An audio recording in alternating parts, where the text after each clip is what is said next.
बिल्कुल, सोनिया गांधी जी हमारी महिलाओं की देश भर की आवाज़ उठाती आई हैं और जब भी महिलाओं पर कभी भी ज़ुल्म हुए हैं, अत्याचार हुए हैं, तो आपको पता ही होगा कि देश भर में सिर्फ़ एकमात्र नेता जो आदरणीय सोनिया गांधी जी हैं, जिन्होंने हर वक़्त महिलाओं की आवाज़ को बुलंद किया है। तो बेशक हमारी महिलाएँ अभी पहुँचने वाली हैं और देश भर में आज आप देखेंगे कि हमारे पुरुष भाइयों के साथ-साथ महिलाएँ भी सड़कों पर हैं।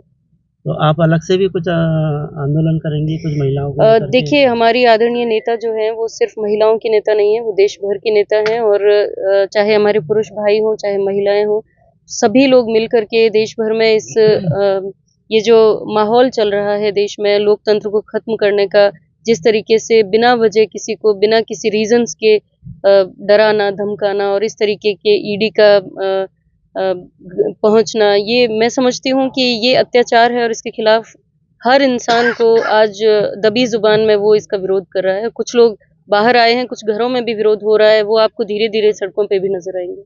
आज आपको पुलिस अगर जेल ले जाएगी तो क्या आप भी जाने के लिए बेशक तैयार वी हैं? आर लीडर्स और हम जब लीडर बनते हैं तो हम ये नहीं देखते कि महिला है या पुरुष है क्योंकि लीडर्स हमेशा रेडी रहते हैं, चाहे गिरफ्तारी देना हो, चाहे डंडे खाने हो, वी आर रेडी और जितना ज़ुल्म करना है, हम हर ज़ुल्म के लिए तैयार हैं। आपका क्या मानना है, क्या भाजपा आप जो जो पार्टी के लोग हैं उनको कमज़ोर करने का ये प्रयास है? देखिए आज जिस तरीके से जैसे अभी हमारे भाई भी यहाँ पे नारा लगा रहे थे कि मोदी जब-जब डरता है ईडी को आगे करता है तो प्रजातंत्र में हमेशा तरीके होते हैं किसी की आवाज़ को रोकने के, किसी को दबाने के, लेकिन मुझे लगता है कि राजनीति का स्तर इतना गिरना नहीं चाहिए कि हम इस हद तक चले जाएँ कि और कोई चारा ही ना बचे। आज देश में कितने सारे मामले हैं बात करने के लिए, महिलाओं पर लगातार अत्याचार हो रहे हैं, युवा रात-दिन रो रहे हैं, बेरोज़गार हैं।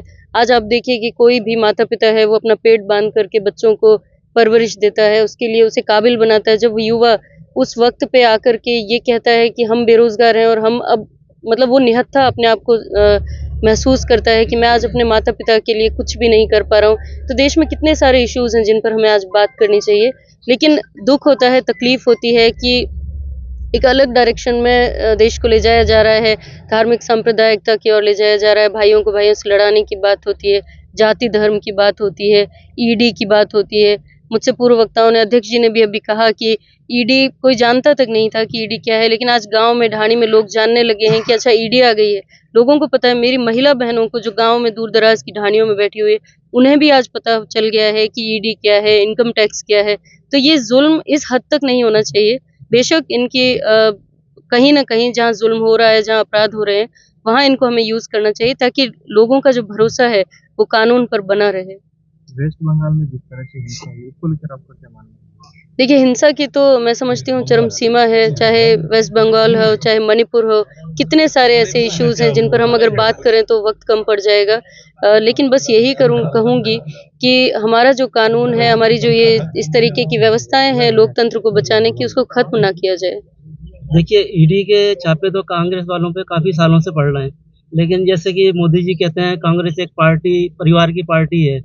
सोनिया और राहुल की बात आई तो आपने धरना दे दिया यहाँ। इससे पहले सालों से ईडी कार्रवाई कर रही है उसके लिए कुछ नहीं किया आपने। देखिए धरना प्रदर्शन अभी हमारे यहाँ पर भाई बात कर रहे थे कि हमें टेंट भी शायद खरीदना पड़ेगा क्योंकि we are ready for every धरना एंड एवरी प्रदर्शन। सोनिया राहुल देखिए की बात कोई आई देर तो नहीं है, आप देखिए लगातार सड़कों पर है कांग्रेस और लगातार ये प्रयास कर रही है कि किस तरीके से चाहे कितने सारे वक्फ अमेंडमेंट बिल हो उस पर भी लगातार हम सड़कों पर आए हैं, लेकिन आवाज़ सुनी कहाँ जा रही है। बस वही हाईलाइट किया जा रहा है, वही मेरी बात सुने आप। कर्नाटक के जो डिप्टी सीएम है अभी उनके खिलाफ ईडी ने कार्रवाई करी थी।